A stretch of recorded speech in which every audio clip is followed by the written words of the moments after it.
You ever have one of those moments where you're just standing in the doorway, suitcase in hand, thinking, how did my whole life come crashing down in just a few words? Yeah, that happened. Let me back up a sec. Kate Morrison.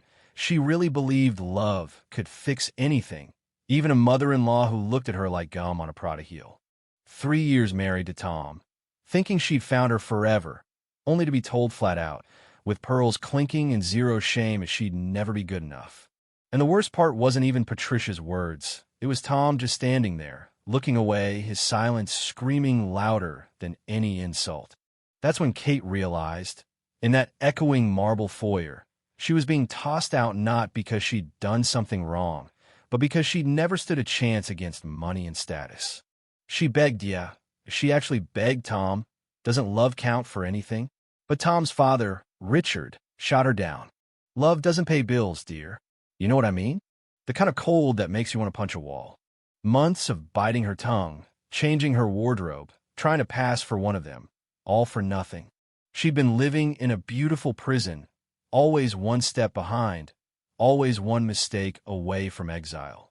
And now it was over, 3 years crumpled up like a receipt. But something broke inside Kate Ann. I don't mean that soft, crumpled kind of broken. I mean the angry, righteous kind, the kind that lights a fire in your gut. She straightened up, suitcase gripped tight, looked Tom dead in the eyes, and said, "Hope your family's money keeps you warm at night, because that's all you'll have when you realize what you lost." Walked out, never looked back. The Sunset Motel was no mansion. $50 got you a door that stuck, a mattress with springs like landmines, and a view of a parking lot. Kate holed up, blinds drawn, phone off, living off stale chips and vending machine soda. She spent days drifting, the pain sharp and raw, her mind a mess of what-ifs and old arguments. The kind of heartbreak that hollows you out and leaves just enough hope to hurt. But reality hits hard when your bank account hits 2 digits. By week 2, she was back slinging coffee at the shop, eyes hollow, smile forced. Maria, her boss now, there's a woman with a heart, pulled her aside, demanded the truth, and got the whole ugly story. "Those people are fools," Maria said, squeezing her shoulder. "You're worth more than all their money." For the first time, someone really saw her, and it felt like breathing fresh air after months in a cellar. Kate tried to move on. Apartment hunting was a joke. 2 jobs, no cosigner, no chance. Every day ended in another dead end, hope shrinking by the hour. Then came the twist, a total fluke. Just Kate nursing a $2 coffee in a dingy diner, eavesdropping on a lawyer at the next table talking about trust funds and hidden inheritances. Something clicked in Kate's mind, her dad's late-night calls. Papers her mom never touched, questions left unanswered. Could there be something? Anything? She called her mom, awkward as hell, and managed to get a half answer. "There's boxes in the attic. I never went through them." Next day, Kate was up there, dust in her hair, hands shaking, and boom, a letter from a law firm 2 months before her dad died. "Trust fund for Catherine Morrison," it said. For her, to be accessed on her 25th birthday, or, get this, in case of extreme hardship. She was 26. If this wasn't hardship, what was? First thing next morning, Kate was at the law office, clutching that letter like a lifeline. The lawyer, Mr. Martinez, remembered her dad said he was always looking out for her.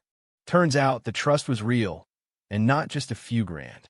$12.7 million, invested smart, growing for years. Apple, Amazon, Google, the kind of money that changes everything.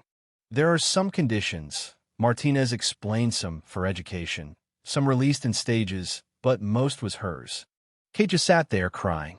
But this time, the tears were happy. All those years, Tom's family looked down on her. She was richer than all of them combined. Martinez slid a letter across the table, her dad's handwriting shaky but strong. "You're worth more than gold, Kate. Use this to build the life you deserve." Kate read that letter over and over, feeling the old grief fade, replaced by gratitude and strength. She signed the paperwork, walked out into the sun, and for the first time in years, felt the world open up beneath her feet. She got her first taste of freedom, $50,000 in her account overnight. A new apartment, nothing fancy, but hers. A car that worked. A wardrobe that didn't scream, "Please hire me."